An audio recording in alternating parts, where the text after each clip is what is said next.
बिस्मिल्लाहिर्रहमानिर्रहीम। अस्सलाम वालेकुम माय केमिस्ट फैमिली। ये है आपका favourite channel your free academia. उन बच्चों का चैनल जो केमिस्ट्री समझकर पढ़ना चाहते हैं।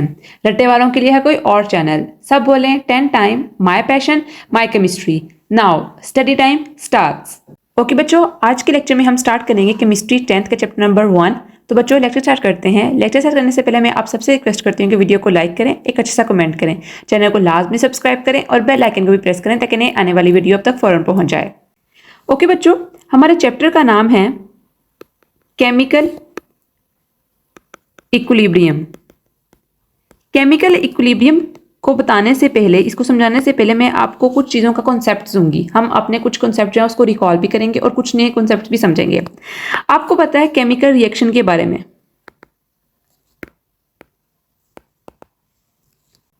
अब केमिकल रिएक्शन हमारे पास क्या होता है? केमिकल रिएक्शन एक ऐसा प्रोसेस होता है जिसके अंदर टू सब्सटेंसेस जो होते हैं वो आपस में कंबाइन करते हैं और in return at the result क्या करते हैं, वो प्रोड्यूस करते हैं एक न्यू सब्सटेंस। ठीक है, जिसकी जो प्रॉपर्टीज होती हैं वो टोटली ऑपोजिट होती हैं इन दो सब्सटेंसेस की निस्बत। और आपको ये भी पता है कि हमारे पास जो रिएक्शन हो रहा होता है उसकी एक साइड होती है लेफ्ट साइड और दूसरी साइड होती है राइट साइड।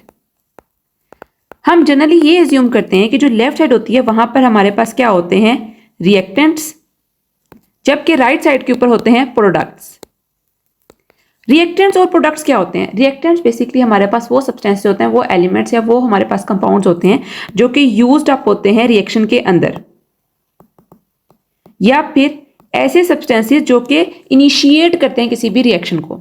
और प्रोडक्ट क्या होते हैं? इन रिटर्न या at the result, at the end जो हमारे पास सब्सटेंस बनता है एक रिएक्शन के बाद, उसको हम कहते हैं प्रोडक्ट। फॉर एग्जाम्पल आप केमिकल रिएक्शन देखो, जिंक का सल्फ्यूरिक एसिड के साथ, तो हमारे पास प्रोडक्ट में क्या बनता है, zinc sulphate plus hydrogen gas जो होती है वो लिबरेट होती है। अब इसके अंदर जो जिंक और हाइड्रोजन सल्फ्यूरिक एसिड है वो हमारे पास क्या है, वो हमारे पास रिएक्टेंट्स हैं, जबकि जिंक सल्फेट और हाइड्रोजन गैस जो है वो हमारे पास क्या है, प्रोडक्ट्स हैं। अगर हम बात करें टाइप्स ऑफ रिएक्शन की, ये हम ऑलरेडी पहले भी पढ़ चुके हैं और आप लोग 8th क्लास में 9th क्लास में इसको पढ़ के आए होंगे। जो रिएक्शन होते हैं वो टू टाइप्स के होते हैं, एक होते हैं रिवर्सिबल और दूसरे होते हैं इरिवर्सिबल। रिवर्सिबल रिएक्शंस होते हैं और एक इरिवर्सिबल रिएक्शन होते हैं। रिवर्सिबल रिएक्शन बेसिकली बच्चों वो रिएक्शन होते हैं जो कि बोथ डायरेक्शंस में प्रोसीड करते हैं। अब बोथ डायरेक्शंस क्या होती हैं? आपने अभी पीछे जो मैंने आपको एग्जांपल समझाई है जिंक की सल्फ्यूरिक एसिड के साथ, उसके अंदर जो एरो की डायरेक्शन थी वो थी इस तरफ, आपके राइट हैंड की साइड की तरफ जो था वो रिएक्शन प्रोसीड कर रहा था। अब एक एरो जो होता है वो ऑपोजिट साइड की तरफ भी होता है, मींस के आपके जो प्रोडक्ट की तरफ से जो रिएक्शन होता है वो जाता है आपके रिएक्टेंट साइड की तरफ। ये होती है बोथ डायरेक्शंस रिएक्शंस की। और रिवर्सिबल रिएक्शंस हमारे पास वो रिएक्शन बनते हैं जिसके अंदर जो एरोस होते हैं वो इस तरह लगे होते हैं। मैं आपको सिंपल बता देती हूँ, जिसके अंदर रिएक्शन जो होता है वो प्रोडक्ट की तरफ भी जा रहा होता है और प्रोडक्ट से रिएक्शन जो होता है वो रिएक्टेंट्स की तरफ भी आ रहा होता है। अब रिवर्सिबल रिएक्शन कौन से होते हैं? रिवर्सिबल रिएक्शन होते हैं वो सिर्फ प्रोसीड करते हैं इन सिंगल डायरेक्शंस, मींस कि उसके अंदर जो रिएक्टेंट्स हैं वो सिर्फ उसके प्रोडक्ट्स में कन्वर्ट हो रहे हैं या फिर किसी और स्टेप के अंदर जो प्रोडक्ट्स हैं वो कन्वर्ट हो रहे हैं किसके अंदर, रिएक्शन के अंदर। सबसे पहले बच्चों अगर हम एग्जाम्पल्स देखें रिवर्सिबल रिएक्शंस की, मींस के ऐसे रिएक्शन जो कि प्रोसीड कर रहे हैं इन बोथ डायरेक्शंस, उसके अंदर आता है नाइट्रोजन और oxygen combination in result to form nitrous oxide, N को कहते हैं नाइट्रस ऑक्साइड। अब इस रिएक्शन की क्या समझ बताते हैं? इस रिएक्शन के अंदर बताते हैं कि नाइट्रोजन और ऑक्सीजन आपस में कंबाइन करते हैं, कंबाइन करने के बाद क्या करते हैं, वो नाइट्रस ऑक्साइड प्रोड्यूस करते हैं। ये एक सिंपल स्टेप के अंदर रिएक्शन हो गया, मींस के रिएक्टेंट जो है वो प्रोडक्ट के अंदर कन्वर्ट हो चुके हैं। अब एट द सेम टाइम जो प्रोडक्ट है ना वो रिएक्टेंट में भी कन्वर्ट हो रहा है, मींस के जो भी आप कंडीशन प्रोवाइड कर रहे हो एक ही स्टेप के अंदर, मींस के रिएक्टेंट कभी जा रहे हैं प्रोडक्ट के अंदर और प्रोडक्ट जो है वो कभी जा रहे हैं रिएक्टेंट के अंदर। इसके लिए आपको कोई भी एक्सटर्नल स्टिमुलस या कोई भी आपको चीज प्रोवाइड नहीं करनी पड़ी, खुद ब खुद जो हो रहा है ये रिएक्शन हो रहा है और दोनों रिएक्शन के अंदर, दोनों स्टेप्स के अंदर, दोनों डायरेक्शन के अंदर ये प्रोसीड कर रहा है। और अगर हम चेक करें एग्जांपल इरिवर्सिबल रिएक्शन की, तो सबसे जो मोस्ट कॉमन एग्जांपल हम देखते हैं इरिवर्सिबल में, हम एग्जांपल देखते हैं वाटर फॉर्मेशन की। 2H2 + O2 ये आपस में कंबाइन करते हैं in the presence of platinum. Platinum बच्चों हमारे पास एक्ट करे एज अ कैटलिस्ट, और कैटलिस्ट के बारे में मैंने आपको बार बार बताया, कैटलिस्ट एक ऐसा सब्सटेंस होता है जो कि रिएक्शन को करता है, स्पीड अप करता है without itself being used in the reaction. तो हाइड्रोजन और ऑक्सीजन आपस में कंबाइन करते हैं और वाटर मॉलिक्यूल फॉर्म करते हैं। अब अब ये रिएक्शन सिंगल स्टेप क्यों है, ये क्वेश्चन रेज होता है। तो आपको पता है जहां भी हाइड्रोजन गैस होगी और ऑक्सीजन गैस होगी वो आपस में रिएक्शन करेंगे और वाटर मॉलिक्यूल बन जाएगा। लेकिन हमने 9th के अंदर पढ़ा था कि वाटर मॉलिक्यूल को ब्रेक डाउन करने के लिए कि वो अपने हाइड्रोजन और ऑक्सीजन गैसेस में या एलिमेंट्स में कन्वर्ट हो जाए, हम क्या करेंगे, हम इलेक्ट्रिक करंट प्रोवाइड करेंगे। ठीक है, और इसका क्या होगा, इलेक्ट्रोलाइसिस। इलेक्ट्रोलाइसिस क्या होता है, ब्रेकडाउन ऑफ द वाटर, किसी भी सब्सटेंस का ब्रेकडाउन करना है in the presence of electric current, ये क्या है, इलेक्ट्रोलाइसिस। तो वाटर का ब्रेकडाउन, जब वाटर का रिएक्शन जो होगा वो अपने कंपोनेंट्स के अंदर ब्रेकडाउन करना होगा तो तभी पॉसिबल है जब हम कोई एक्सटर्नल स्टिमुलस दे रहे हैं, हम इलेक्ट्रिक करंट पास कर रहे हैं। अब ये ऐसा नहीं हो रहा कि साथ साथ हमारे पास वाटर जो मॉलिक्यूल बन रहे हैं और वाटर मॉलिक्यूल जो बने वो दोबारा कन्वर्ट हो रहे हैं किसके अंदर, हाइड्रोजन गैस के अंदर और ऑक्सीजन गैस के अंदर, ऐसा पॉसिबल ही नहीं है। तो इस तरह के रिएक्शन कहा जाता है इरिवर्सिबल रिएक्शन। ऐसे रिएक्शन जो सिर्फ एक डायरेक्शन के अंदर प्रोसीड करें, whether it is taking place from reactant side to the product side और whether it is taking place from product side to the reactant side, proceed सिर्फ एक ने करना है एट द टाइम। इसके अलावा बच्चों हम एक और एग्जांपल देखते हैं जो कि नेचर के अंदर फिनोमेना हो रहा है फोटोसिंथेसिस का और रेस्पिरेशन का। इसके अंदर भी हमारे पास क्या हो रहा है, एक रिवर्सिबल रिएक्शन हो रहा है।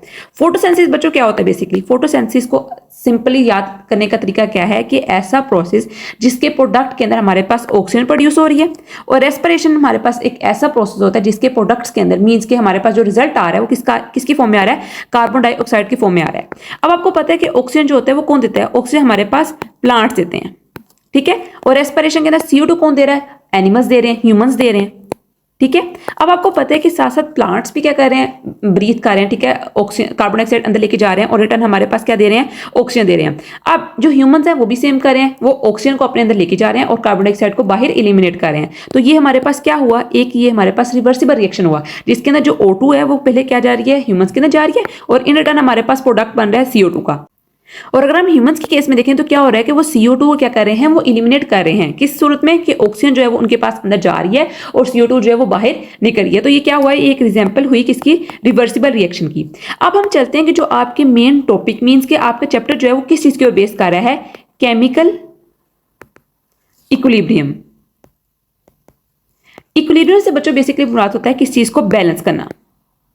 बैलेंसिंग का जहां भी जिक्र है या इक्विलिब्रियम का जहां भी जिक्र है तो आपने ये समझ लिया कि लेफ्ट हैंड साइड जो है वो राइट हैंड साइड के बराबर है। आपको समझते हो, आपने देखा होगा कि हम मैथमेटिक्स के अंदर हम ये देखते हैं कि हमने इक्वेशन को बैलेंस किया, अगर हम 2 लेफ्ट हैंड साइड के ऊपर ऐड करें 2 ही हम राइट हैंड साइड के ऊपर ऐड करें। हमने 9th के अंदर हमने ये भी देखा था कि केमिकल रिएक्शंस को हम कैसे बैलेंस करें, बैलेंसिंग द इक्वेशन। तो वो बेसिकली क्या है, जब भी हमने किसी चीज को बैलेंस करना है तो क्या है, वहां पर इक्विलिब्रियम जो होता है वो एस्टैब्लिश होता है। अब केमिकल रिएक्शंस के अंदर इक्विलिब्रियम कैसे एस्टैब्लिश होता है, इक्विलिब्रियम एस्टैब्लिश होने की बेसिकली जो शर्त होती है या उसकी जो मेन कंडीशन होती है वो ये होती है कि लेफ्ट हैंड साइड जो होती है वो इक्वल हो जाए किसके, राइट हैंड साइड के ऊपर। अब इसका मतलब ये नहीं है कि नंबर ऑफ मतलब कि हमारे पास 2 सब रिएक्टेंट्स वहां पर हैं तो 2 जो प्रोडक्ट्स हैं वहां पर बने, नहीं, in the term of molecules और in the terms of reaction. अब अगर लेफ्ट हैंड साइड के ऊपर हमारे पास क्या हुआ, 4 मॉलिक्यूल हैं, ठीक है, और प्रोडक्ट हमारे पास बन रहा है और वहां पर हमारे पास अभी सिर्फ 3 बने हैं। अब इसका मतलब क्या हुआ कि अभी राइट हैंड साइड की लेफ्ट हैंड साइड की तरफ से जा रहे हैं प्रोडक्ट्स की तरफ, ठीक है, जो हमारे पास मॉलिक्यूल्स हैं। अब अगर क्या होगा, थोड़ी देर बाद यही आपने कंडीशन अप्लाई की होंगी तो क्या होगा कि इनका ये सब कुछ बैलेंस हो जाएगा, मींस के जो प्रोडक्ट्स हैं वो बैलेंस हो जाएंगे। अब कुछ जो रिएक्टेंट्स हैं वो प्रोडक्ट की साइड पर आ गए और जो प्रोडक्ट्स हैं वो कुछ रिएक्टेंट की साइड पर आ गए हैं।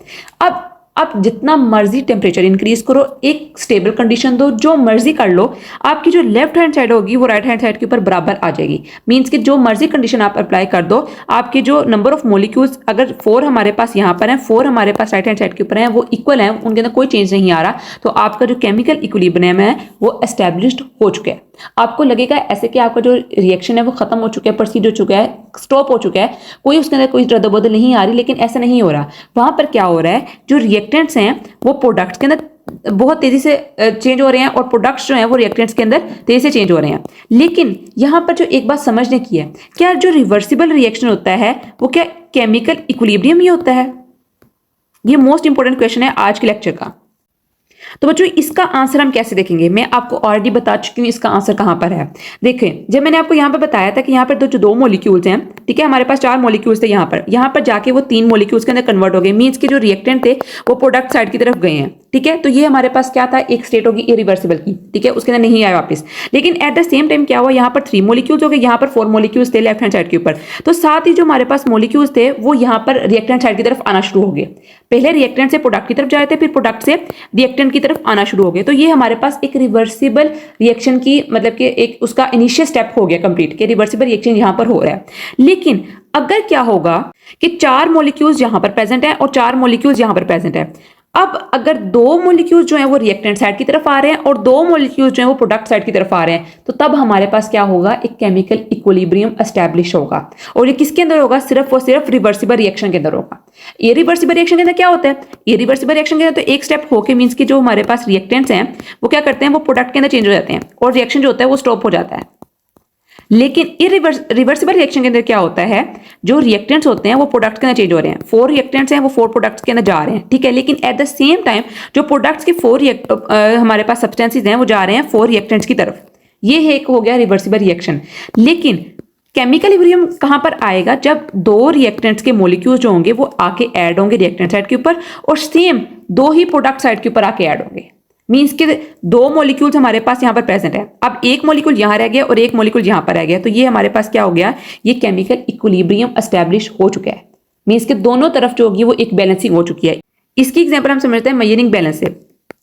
ठीक है, यहाँ पर आपके पास अभी एक मॉलिक्यूल है तो यहाँ से रिएक्शन जाएगा और यहाँ पर भी एक रिएक्शन हो जाएगा, तो ये आपका हो गया एक इरिवर्सिबल रिएक्शन। रिएक्टेंट्स जो है वो प्रोडक्ट के अंदर कन्वर्ट हो चुके हैं।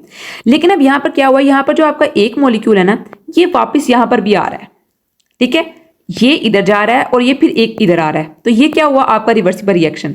अब अगर यहाँ पर रिएक्टेंट साइड के ऊपर हमारे पास एक मॉलिक्यूल की एडिशन हुई है, तो सेम प्रोडक्ट साइड के ऊपर भी एक मॉलिक्यूल की एडिशन हुई है। इसका मतलब क्या हुआ कि जो चीजें रिएक्टेंट्स के अंदर आ रही हैं वो सेम प्रोडक्ट साइड के अंदर भी ऐड हो रही हैं। जो चीज रिएक्टेंट साइड के ऊपर हो रही है वही प्रोडक्ट साइड के ऊपर हो रही है, और आपको समझ ही नहीं आ रहा कि रिएक्टेंट की तरफ प्रोडक्ट की तरफ जा रहे हैं और प्रोडक्ट से जो सब्सटेंस है वो रिएक्टेंट की तरफ जा रहे हैं। तो यहाँ पर आपको लगेगा जो रिएक्शन है वो स्टॉप हो चुका है। ये केमिकल इक्विलिब्रियम की बात कर रही हूँ। रिवर्सिबल रिएक्शन के अंदर जो रिएक्शन होता है वो कंटिन्यूअस रहता है। मींस के क्या हो रहा है कि रिएक्टेंट्स प्रोडक्ट की तरफ जा रहे हैं, प्रोडक्ट्स जो है वो रिएक्टेंट्स की तरफ आ रहे हैं, आपको विजिबल होगा। लेकिन केमिकल इक्विलिब्रियम के अंदर क्या होगा कि रिवर्सिबल रिएक्शन जो है वो अपनी एंड पॉइंट तक आ चुका है, जिसके अंदर जो सारे रिएक्टेंट्स हैं वो प्रोडक्ट के अंदर चेंज हो गए हैं और प्रोडक्ट्स जो है वो रिएक्टेंट्स के अंदर चेंज हो गए हैं। आपको लगेगा अब तो कोई मिक्सिंग हो ही नहीं रही, अब तो कोई रिएक्शन हो ही नहीं रहा, तो वहां पर उस स्टेज के ऊपर क्या हो रहा होता है, बेसिकली वहां पर एक केमिकल इक्विलिब्रियम एस्टैब्लिश हो चुका होता है। तो बच्चों बेसिकली ये था आपका little introduction about chemical equilibrium. हमने इस लेक्चर के अंदर समझा कि केमिकल इक्विलिब्रियम क्या होता है, रिएक्टेंट्स क्या होते हैं, प्रोडक्ट्स क्या होते हैं, रिवर्सिबल रिएक्शन क्या होता है और इरिवर्सिबल रिएक्शन क्या होता है। और मोस्ट इंपॉर्टेंट हमने देखा कि क्या रिवर्सिबल रिएक्शन ही केमिकल इक्विलिब्रियम को स्टेन करता है, क्या उसी को अटेन करता है, क्या ये इरिवर्सिबल रिएक्शन के अंदर चीज पॉसिबल है कि नहीं है पॉसिबल। तो इसका आंसर मैं आपको ऑलरेडी वीडियो में दे चुकी हूँ। तो बच्चों कल मिलते हैं एक नई लेक्चर वीडियो के साथ, तब तक के लिए फी अमानिल्लाह।